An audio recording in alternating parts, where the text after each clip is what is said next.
வணக்கம்.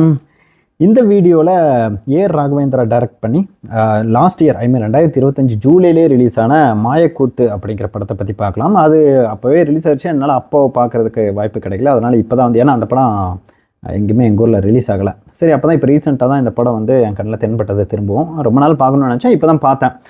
ஆனால் கொஞ்சம் நல்லாவே தான் இருந்துச்சு. படம் மொத்தமாக 1.25 மணி நேரம் தான் ஓடுது. இந்த படத்தை ஏஆர் ராகவேந்திரா அவங்க டைரக்ட் பண்ணியிருக்காங்க. படத்தில் நாகராஜ் கண்ணன் அப்படிங்கிற ஒரு வாசன் அப்படிங்கிறவர் என்ன பண்ணியிருக்காருன்னா, அவர் ஒரு ஸ்டோரி ரைட்டர். அவர் ஸ்டோரிலாம் எழுதுறாரு. ஓப்பனிங்கில் தான் ஒரு ஸ்டோரி ரைட்டர் காட்டுறாங்க, பேரலாக மற்ற ஸ்டோரிஸ்லாம் காட்டுறாங்க. தீனா வர ஒரு ஜோசியர் மாதிரி ஒருத்தர்கிட்ட போய் பேசிக்கிட்டு இருக்காரு. இன்னொரு இடத்துல ஒரு பொண்ணு மெடிக்கல் எம்பிபிஎஸ் படிக்கிறதுக்காக ட்ரை பண்ணிட்டு இருக்கிறாங்க ஒரு ஊரில், வில்லேஜில். இன்னொருத்தில் ஒரு ராஜி, அப்புறம் அவங்களோட ஹஸ்பண்டு ஒரு குடியாற்றர் இருக்காரு. அப்புறம் அவர் அவங்க வேலைக்கு போகிறாங்க, வீட்டு வேலைகளுக்காக போகிற ஒரு லேடி. அவங்க ஒரு ஸ்டோரி ஒன்று போயிட்டுருக்கு. இந்த மாதிரி ஒரு ஸ்டோரிஸ்லாம் காமிக்கிறாங்க. சேம் டைம் இவர் ரைட்டராக இருக்கிறவர் எழுதிட்டு இருக்காரு. அப்புறம் என்னென்னு பார்த்தா, இவரை தவிர காமிக்கிறாங்களா அந்த ஈவெண்ட்ஸ் எல்லாமே இவர் எழுதுகிற கதைகளில் தான். முக்கியமாக அவர் அது எங்கே தெரியப்படுதுன்னா, அதில் ராஜி ஒரு வீட்டுக்கு வேலைக்கு போகிறாங்க. 2000 ரூபா உங்களுக்கு தேவைப்படுது ஸ்கூல் ஃபீஸ் கட்டுறதுக்காக. அங்கே ஒரு வீட்டில் போய் வேலை செஞ்சுட்டு இருக்கும்போது அந்த 2000 ரூபா தொலைஞ்சு போகுது. அது எப்படி என்ன ஆகுது, தொலைஞ்சவங்க அவங்க வீட்டில் இருக்கிறவங்க அந்த ராஜியை சந்தேகப்படுறாங்க. அங்கேருந்து ஆரம்பிக்குது அந்த விஷயம். அதுக்கப்புறம் அவங்க 2 பேரும் சடனாக பார்த்தா அந்த கதையில் இல்லாமல் இந்த ரைட்டரோட வீட்டுக்கு இந்த விஷயங்கள் அவர்கிட்ட நியாயம் கேட்குற மாதிரி போகுது.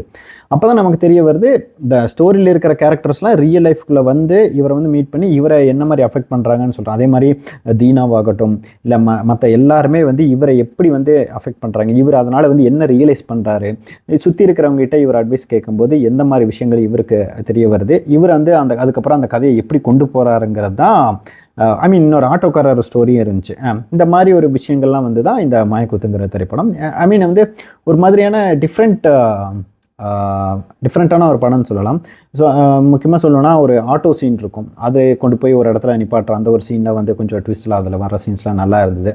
அகைன் இந்த படத்தில் பாசிட்டிவ்ஸ் அப்படின்னு பார்த்தா, முக்கியமாக அந்த ஹஸ்பண்ட் அண்ட் ஒய்ஃபு அவங்க வீட்டு வேலைக்கு போகிற அந்த ஒரு சீனில் கொஞ்சம் விறுவிறுப்பாக இருந்தது. அங்கே என்ன நடக்கும் அப்படிங்கிற ஒரு டென்ஷன் பில்ட் பண்ணுறதாகட்டும், அவங்க இந்த வீட்டுக்குள்ளே ரைட்டர்கிட்ட சண்டை போட்டு அவங்க பேசுகிற அந்த ஒரு சீன் ஆகட்டும், அதுக்கப்புறம் இப்போ ஆட்டோவில் போகும்போது ஆட்டோக்காரர்கிட்ட பேசுகிற அந்த ஒரு சீன் ஆகட்டும், அதுக்கப்புறம் இங்கே அவர் ஆட்டோக்காரர் இடத்துல போய் நிப்பாட்டினோன்னே அங்கே அவருக்கு என்ன ஆகுது, என்ன தெரிய வருதுங்கிற ஒரு ட்விஸ்ட் ஆகட்டும், இந்த விஷயங்கள்லாம் படத்தில் ரொம்ப இன்ட்ரெஸ்டிங்காக இருந்தது. இதை தாண்டி படத்தில் அந்த தீனா வர சீன்ஸ் ஆகட்டும், அப்புறம் அந்த இன்னொரு பொண்ணு மெடிக்கல் படிக்கணும்னு நினைக்கிறேன், இவங்க சீன்ஸ்லாம் ஓரளவுக்கு டீசெண்டாக இருந்ததுன்னு சொல்லலாம். படத்தில் பர்ஃபார்மன்ஸும் அவங்கவுங்க நல்லா பண்ணியிருந்தாங்கன்னே சொல்லலாம். மற்றபடி படத்தில் தேவையில்லாத சாங்ஸ் அந்த மாதிரிலாம் வச்சு ரொம்பலாம் டைம் எடுத்துக்கல. மொத்தமாகவே 1.25 மணி நேரம் தான் அந்த படம் ஓடுது.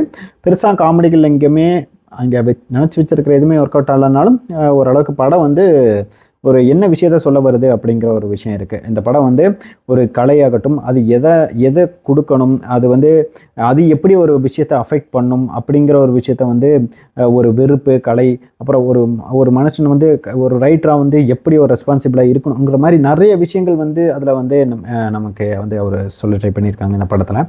அப்புறம் இதெல்லாம் தான் படத்தோட பாசிட்டிவ்ஸ் அப்படின்னு சொல்லலாம். இந்த படத்தோட நெகட்டிவ்ஸ் என்னென்னா, அந்த வேலைக்காரங்க அவங்க அந்த ஒரு ஸ்டோரி ஆகட்டும், இந்த ஒரு ஆட்டோக்காரர் கூட இல்லை, எனக்கு அந்த வேலைக்காரங்க அவங்க ஸ்டோரி மட்டும்தான் எனக்கு பர்சனலாக ஏதோ ஒரு இடத்துல கொஞ்சம் நல்லா கரெக்டாக போகிற மாதிரி இருந்தது. மற்றெல்லாம் இப்போ ஒரு தீனா ஒரு ஸ்டோரி என்ன மாதிரி போகுதுன்ற மாதிரி ஒரு ப்ராப்பரான ஒரு ஆர்க்கே இல்லாத மாதிரி தான் இருந்துச்சு. படத்தில் அவங்கள இவர் அட்டாக் பண்ணுற ஒரு விஷயத்துக்காக தான் ஒரு இடத்துல இருக்காங்கன்ற மாதிரி இருந்துச்சு.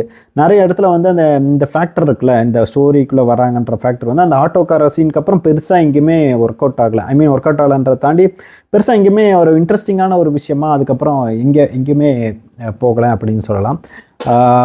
அதுக்கப்புறம் செகண்ட் ஹாஃபில் வர நிறைய சீன்கள் ஆகட்டும், இங்கேயுமே பெருசாக ஸ்டோரி மூவ் ஆகலை. இவரை சுற்றி எல்லாரும் சொல்ல வர ஒரே விஷயங்கள் போய் நீ ஸ்டோரியை நீ ரீரைட் பண்ணு அப்படிங்கிற மாதிரி தான் இருந்துச்சு. முக்கியமாக சொல்ல போனால் அந்த மெடிக்கலுக்கு எழுதணும் அப்படின்னு நினைக்கிற அந்த ஒரு ஸ்டோரி ஆகட்டும், அந்த மாதிரி சில விஷயங்கள் எனக்கு பெருசாக ஒர்க் அவுட் ஆகலை. பட் அகைன் ஓவராலாக பார்த்தா இது ஒரு டீசெண்டான படம் அப்படின்னு சொல்லலாம். இன்கேஸ் நீங்கள் இந்த படம் பார்க்கலன்னா கண்டிப்பாக நீங்கள் இந்த படத்தை ட்ரை பண்ணி பார்க்கலாம். இன்கேஸ் உங்களுக்கு பெருசாக வேறு எதுவும் பார்க்குறதுக்கு இல்லைனா மேபி இதை ட்ரை பண்ணி பார்க்கலாம். தவிர ரொம்ப ஒரு என்கேஜிங்கான வாட்ச் அப்படின்னு சொல்லலாம். ஓரளவுக்கு டீசெண்டாக டிஃப்ரெண்ட்டாக பண்ண ட்ரை பண்ணியிருக்காங்க. படத்தோட கதாநாயகன் பேசுகிறப்ப தான் எனக்கு ஏதோ ஒரு இடத்துல டேரக்டர் ராம் வந்து பேசுகிற மாதிரியே தோணிட்டே இருந்துச்சு. நிறைய இடத்துல வந்து ராம் மாதிரி தான் தெரியுறாரு. டெல்லி கணேஷ் ஒரு இடத்துல அவரே நல்லா பர்ஃபார்ம் பண்ணியிருந்தார் சொல்லலாம். அந்த நடிகர் ராம் அவரும் பண்ணியிருந்தாங்க. எல்லாருமே அவங்கவுங்க டீசெண்டாக அவங்கவுங்க பர்ஃபார்மன்ஸ் பண்ணியிருந்தாங்கன்னு சொல்லலாம். மொத்தத்தில் ஒரு டீசெண்டான படம். வாய்ப்பு கிடைச்சா ட்ரை பண்ணி பாருங்கள். அவ்வளோதான். ரொம்ப ஆஹா ஓஹோன்றாங்க.